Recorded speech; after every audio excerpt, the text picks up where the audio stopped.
Consumer Reports just dropped their 2026 rankings, and it's a total bloodbath for the big luxury brands. They've identified 6 SUVs so reliable they're calling them near perfect. But here's the kicker. The luxury brands that should be dominating these spots based on their price tags didn't even crack the top 10. In fact, the SUV sitting at the absolute #1 spot is a model most shoppers literally walk right past at the dealership because they think it's too boring or too simple. But today, I'm going to show you why that simplicity is exactly what's going to save you $10,000 in repair bills down the road. Most people are buying cars for the wrong reasons. They're buying marketing, they're buying status. But while you're posing in your European SUV that cost $80,000, the mechanics are laughing because they know the car is going to be a brick the second the warranty expires. Consumer Reports isn't looking at the leather or the prestige. They are looking at the cold, hard data of what actually breaks. I've spent my career as a financial watchdog for car buyers, and these 6 models are the only ones I'd tell my own family to put their money into.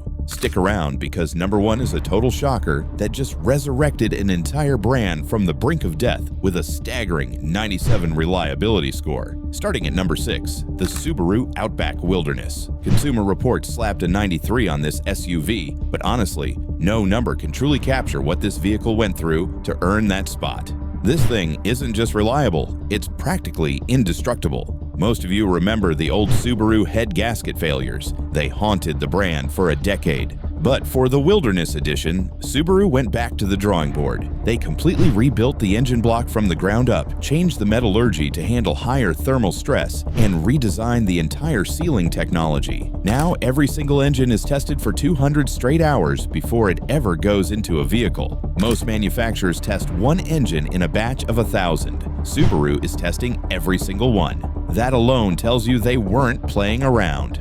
What makes this SUV so durable is actually what Subaru decided to remove. They ditched the fragile electronic parking brakes, skipped the sensor-loaded power lift gates that always fail, and simplified the systems that usually cause massive headaches once you hit 60,000 miles. Fewer parts mean fewer failures. You can feel that philosophy everywhere. The underbody protection is real steel, not decorative plastic. The suspension components look oversized for the weight class because they are. Subaru built this like they expect you to actually use it in the real world, not just pose in the parking lot. From a financial standpoint, the Outback Wilderness holds about 72% of its value after 3 years. That's higher than some luxury SUVs trying to justify double the price. When a vehicle is this tough, the resale market knows it, and you won't get slaughtered by depreciation. At number 5, we have the Lexus NX 350H. This SUV has a reliability score of 94, which is unbelievable when you realize how much tech is packed into this thing. Usually, digital mirrors, adaptive suspension, and mood lighting are just a recipe for a software glitch that costs $4,000 to fix.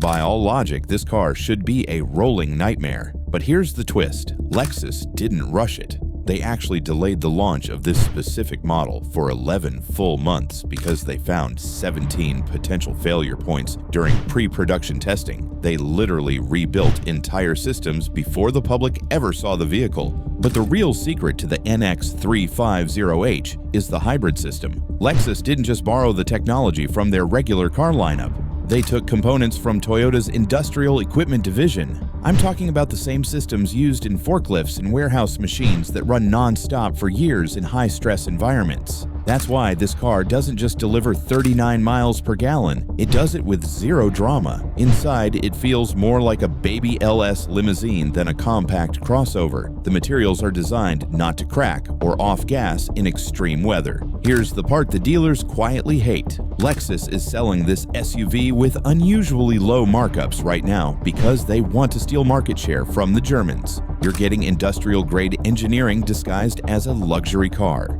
Number 4 is the Toyota Highlander Hybrid. 3-row SUVs usually break early because they are heavy, complex, and carry a massive electrical load. But the Highlander Hybrid just hit a 96 reliability score. Instead of chasing flashy new gimmicks, Toyota did something far smarter. They simply scaled up the proven hybrid systems from the Prius and the Camry. These are powertrains with millions of real-world miles behind them. No experimental parts, no first-year engineering risks, just rock-solid components refined for decades. We are now 4 years into this generation of the Highlander Hybrid, and there still isn't a single significant pattern of mechanical failure. Check the forums, check the recalls. It's practically empty. That is unheard of for a family hauler. Toyota's obsessive quality control means every unit goes through 847 separate tests. We aren't just talking about panel gaps. We're talking about real diagnostic sweeps and seal inspections measured down to the millimeter. Most three-row SUVs fall off a depreciation cliff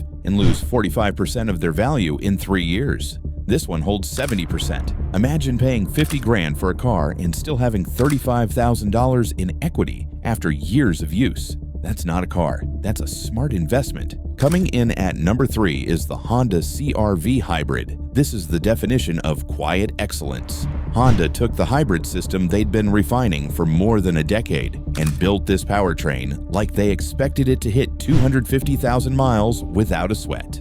What makes the CR-V Hybrid special is how absurdly consistent it is. Owners are reporting 0 major failures, no battery degradation, no random electrical gremlins, and no transmission disasters. Honda kept the design simple. No overly complicated sensors, no fragile air suspension, just a well-balanced blend of reliability and efficiency. Fuel economy sits in the mid-40s without even trying, which means this SUV pays for itself in gas savings long before the warranty expires. The interior is classic Honda. Durable materials, clean ergonomics, and 0 drama. Nothing rattles, nothing squeaks, and nothing fades prematurely. The resale value mirrors Toyota territory, which makes this one of the cheapest SUVs in America to own long-term once you factor in the total cost of ownership.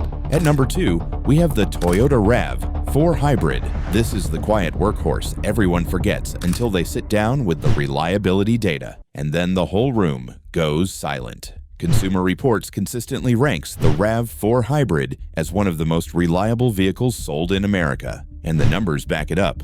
4 years into its cycle, and there still isn't a single repeating pattern of significant mechanical failure. No hybrid battery complaints, no inverter issues, just boring, predictable durability. Toyota didn't design this for hype or acceleration numbers. They designed it to run forever. The hybrid system is pulled straight from Toyota's global parts bin of commercial architecture. This is the same DNA used in taxis and delivery vehicles overseas that rack up 300,000 miles like it's a warm-up lap. I've seen RAV4 hybrids with 150,000 miles still returning the same exact gas mileage they did when they left the dealership. Financially, it holds 70% of its value, embarrassing half the luxury segment. You're essentially paying mainstream prices for a vehicle that behaves like a long-term blue-chip stock. Taking the top spot at number 1 is the Acura MDX. Acura was on life support a few years ago, and then the MDX shocked the entire industry. Consumer Reports hit it with a 97, a score usually reserved for vehicles that basically refuse to brake. This isn't just a fancy Honda Pilot, the engineering underneath couldn't be more different. Acura rebuilt the suspension geometry and the electronics architecture like they were trying to prove something to the entire luxury world. They spent 24 months perfecting the suspension tuning alone. Most manufacturers spend 6 months and call it a day. The acoustic insulation isn't just thick, it's everywhere. The doors, the roof, the floor, to kill road noise before it ever reaches you. But what really blows owners away is how little maintenance it needs. You bring it in for oil changes and tire rotations, and that's it. Service departments are actually losing money on these because they never break. Acura was so confident they extended the powertrain warranty to 70,000 miles not as damage control, but as a flex on the competition. It's quiet, fast, and the third row is actually functional for adults. These 6 SUVs prove one thing: reliability isn't an accident, it isn't luck, it's engineered. The brands at the top of these rankings don't get there by chasing gimmicks or flashy touchscreens. They get there by building vehicles that stay solid at 100,000 miles, not just shiny at 10,000. Smart money buys engineering, not branding. If you want to stop lighting money on fire with bad car purchases, hit that subscribe button. I'm the Auto Watchdog, and I'm tracking the data the automakers wish you'd ignore. Check the pinned comment for the diagnostic scanner I use to check every car before I buy. Let me know in the comments which one of these surprised you the most. See you in the next one.